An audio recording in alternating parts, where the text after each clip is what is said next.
It celebrates witchcraft. Hocus Pocus is the rare movie that suggests there are no negative repercussions to practicing witchcraft. Sure, you might be banished to hell for 300 years, but the moment some virgin lights the black flame candle, you're good to go. Rather than make witchcraft this super negative thing, the writers choose to go the other way. All of the characters are okay with magic. Rather than the actual use of spells, potions, and skin-bound books being bad, it's the person casting those spells who matters. In basically every other film where someone uses magic, any character who messes with magic has to learn a valuable lesson about the dangers of stepping outside of culturally accepted norms. But not Hocus Pocus, they have more fun fish to fry. Dialogue is insane. Most movies with teen dialogue sound awful, but the dialogue in Hocus Pocus is so insane it somehow works. Remember how Thora Birch shouts the word yabos, or how Max claims he's in costume as a rap star? Then, there are the town bullies. And Max runs afoul of them in a graveyard. One introduces them as Jay and Ernie, to which Ernie counters, "My name ain't Ernie no more, it's Ice." That line is quickly followed by Jay pointing to Max's shoes and saying, "Look at the new cross trainers." Truly incredible. Sarah Jessica Parker's boobs are about 1 mm away from popping out of her bodice. Not to get too creepy, but it's very hard to watch Hocus Pocus without noticing that Sarah Jessica Parker is absolutely squeezed into her costume. It's not exactly typical costuming for a children's movie. Even though Sarah Sanderson is definitely the dumbest of the sisters, no one ever shames her for her sexuality. That's surprisingly refreshing. But you never get used to almost seeing her top burst open in the context of a Disney movie that's crawling with children. Thora Birch is a national treasure. Thora Birch is a national treasure. There's no moral lesson. There's no moral lesson. It acknowledges teenage sexuality. Disney films understandably tend to shy away from sexualizing characters any more than they have to. But rather than pretend the teenage leads wouldn't be trying to make out every chance they get, Hocus Pocus spends most of the first act of the movie making sure the audience knows that Max is a super horny virgin. Rather than turn the movie into some kind of American Pie scenario, the rest of the characters delight in zinging Max for being a virgin. Seriously, everyone gets in on it. An immortal cat, a ghost boy who spends most of the movie as the immortal cat, the ghost boy's ghost sister, Maxie's date, Maxie's parents, and the witches. It's fascinating how much the movie deals with nascent sexuality rather than ignore that it exists. It's full of sexual innuendo. Re-watch Hocus Pocus as an adult, and the first thing you're going to notice aside from the child murder is that the adults of Salem are all obsessed with making sexual metaphors. The bus driver tells the Sanderson sisters that he'll happily put babies in all of them before letting Sarah Jessica Parker ride on his lap. There's such a deep sexual subtext to the scene where the sisters visit a guy they think is the devil that it seems ready to devolve into an orgy at any moment. That's not to mention all the focus on virginity or lack thereof. Bette Midler murders a child on screen.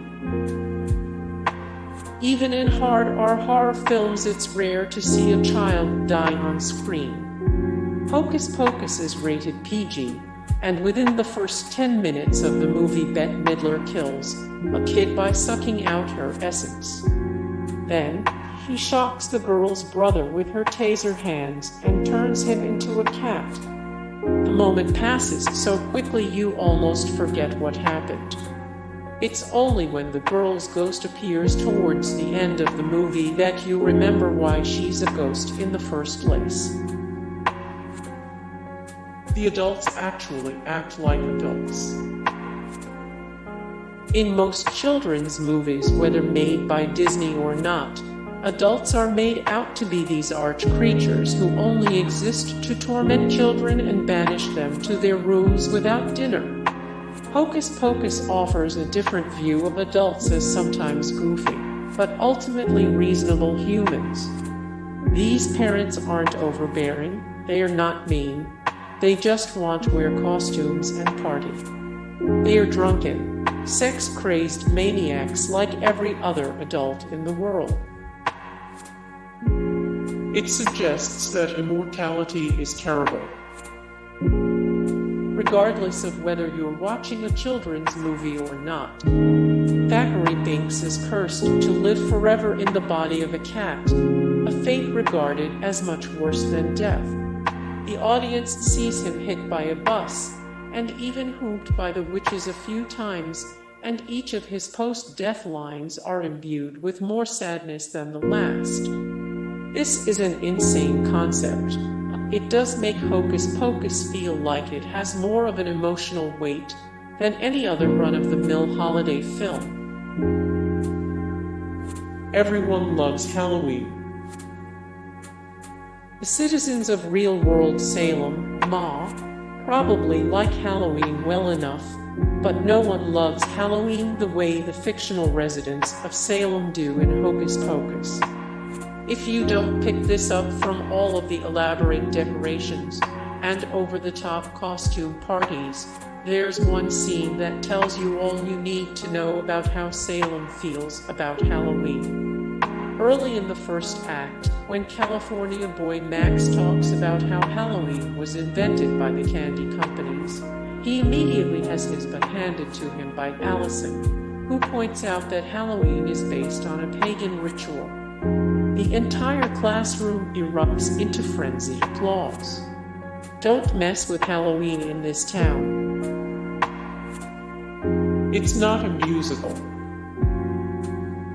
For a Disney movie centered around a specific holiday, it's weirdly refreshing that there aren't more than 2 songs in the entire feature. Bette Midler belts out a very Broadway version of I Put a Spell on You, and Sarah Jessica Parker has a weird child hypnotizing song, but that's about it. Compare that to the average Disney flick. Sure, some of the songs are classics, but do you really need another tune stuck in your head? The set design is on point. Hocus Pocus could have taken place on a bunch of anonymous, cloud-filled sound stages, but instead it's filled with great set design. It feels quintessentially Halloween in its visual elements, from broomsticks to jack-o'-lanterns. The Sanderson sisters' house is filled with spooky Easter eggs, and the fictionalized version of Salem looks like a real-life town. The acting is great, the pacing is spot on, and everyone looks like they are having fun. Simply put, Hocus Pocus is just a good movie. From top to bottom, everything about the film works. None of the actors look like they don't want to be there, and it's paced so well that by the time 45 minutes have passed you don't even realize that the movie is halfway over. Even towards the end of the film, when the witches suddenly know everything about the 20th century, the movie has gotten into such a groove that it deflects all criticism. This might be the greatest spell that Hocus Pocus casts. The Sanderson sisters are a perfect trio. The Sanderson sisters, played by Bette Midler, Kathy Najimy, and Sarah Jessica Parker, are perfect. It's not just that they tear through the film like the Marx Brothers crossed with Spinal Tap they do.